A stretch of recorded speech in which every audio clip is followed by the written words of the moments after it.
Okay, this is a follow-up to last week. I talked about how to break word curses, but I think I could have actually gone into it a little more in depth. So get a pen, grab some paper or something to write on so you're able to at least take some of the scriptures down, and after I'm done, just begin to read them, meditate on them, and incorporate them into your life. If you haven't already, just remember I have an online store. If you log on to sixfigureyourpassion.com, there's a shop now button, and I have lots of stuff. I have books, I have downloads, I have t-shirts. This one says don't grind, don't hustle, flow with God. So if you are an entrepreneur, that should be your mantra, to flow with God and not flow and hustle the way the world does things. So grab a t-shirt, download a book. But right now I wanted to piggyback on last week's. This is more about word curses, and this is just so I wanted you to come away with a more well-rounded, comprehensive understanding of word curses and what they are, how to break them, and actually how they affect your life. Because many people think, oh, it's not that serious, but it is that serious, right? So the thing we need to understand as believers is that we know that we are in a natural world, but there is a spiritual world too, right? So everything in the spirit is created by words. God said, let there be light, and there was light. He separated the sea from the land. All of that stuff was done with words. So he is a God that we must worship in spirit and in truth. So that means the spirit is more important than anything we see in the natural, right? So we understand, based on last time's teaching, that with word curses, people can try to manipulate your life and guide your life the way that they want it to go. And here's the thing, we don't always hear people saying stuff about us. So that means we need to, as believers, live in a constant state of breaking word curses daily, because you never know when someone is going to speak against your life or come up against you, right? We know that people who don't mean well can speak curses. People who are even trying to motivate us can say stuff that is hurtful and is a word curse, but they think that because they say that about you, it will get you going. It will motivate you in some form or fashion. God never designed for word curses to motivate us. The word does a good enough job of that as it is, right? But I have to understand also that witches can speak curses against us.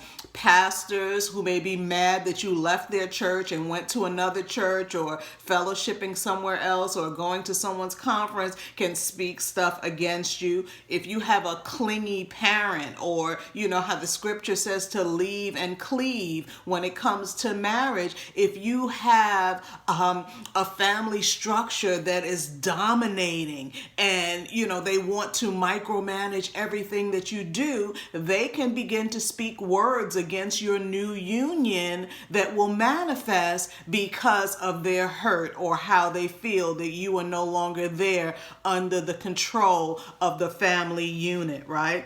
But here are three things we have to always do when it comes to word curses. We have to identify the word curse, we have to break the word curse, and we have to release a blessing. Remember, it's not just enough to eliminate something, you have to replace it with something. So for instance, if you're binding sickness, then you need to loose healing. You need to release healing on your life. But in this case, we're talking about word curses.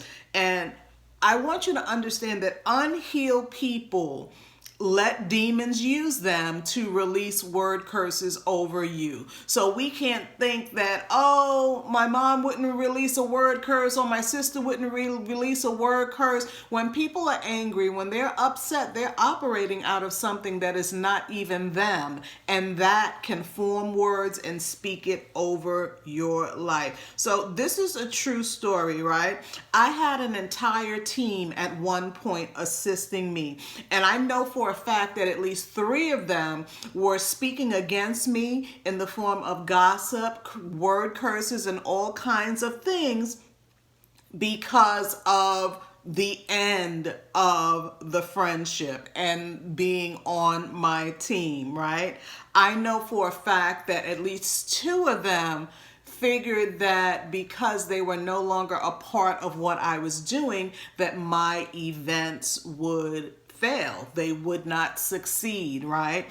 And I remember, that's why I always say dreams are important. In a dream, God allowed me to see, and you can actually go to my Come Higher playlist and I kind of break down more what I saw in the dream. There were two people and they were dressed not, well, I guess you can say like witches, because that's what my spirit took away from it.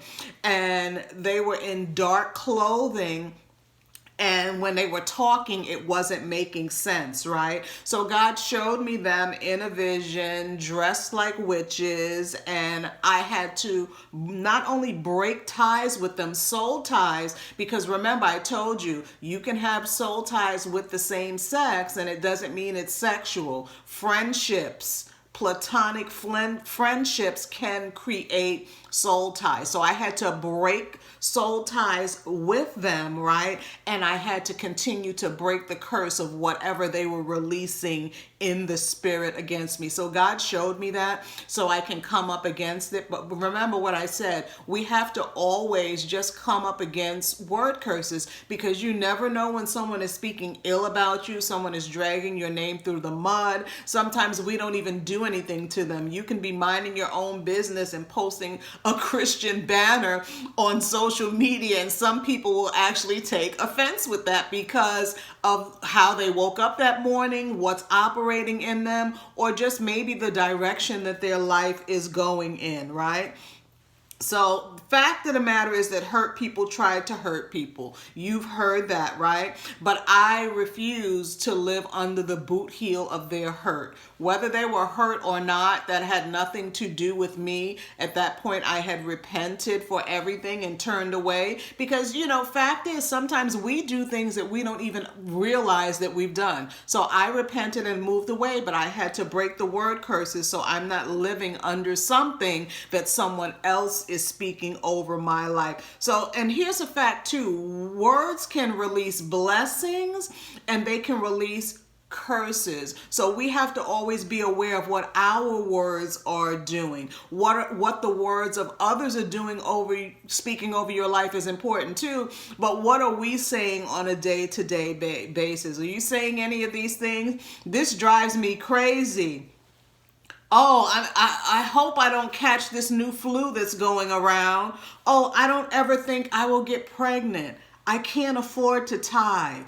I can never make ends meet. And you've heard people saying, over my dead body. Saying over my dead body is not a phrase that you want to use, because it will end up being over your dead body, and you could actually accelerate your exit from this world by speaking things like that. I'm sick and tired. This always happens to me. Every year around this time I catch a cold. I just can't get up on time. I'm just accident prone. So sometimes we just say stuff. And here's another fact, right? The devil does not play fair. So it doesn't matter what you meant to say. They respond, the enemy responds to what you have actually said. So if you have a habit of just saying phrases because they're popular in your family and you've heard other people say it, you probably need to stop, because you could be cursing yourself and bringing things upon yourself that you don't mean to bring, right? So we need to cancel word curses daily, because people talk every day. And we also have to check our hearts, right? To make sure we're not the ones who are angry and cursing people. Sometimes when people don't respond the way that you want them to respond to something, we might say a little flippant comment. And that flippant comment is indeed a word curse. Your mouth, life and death is in the power of the tongue. So you have to make sure that you govern your speech and retrain yourself about how to talk about yourself, right?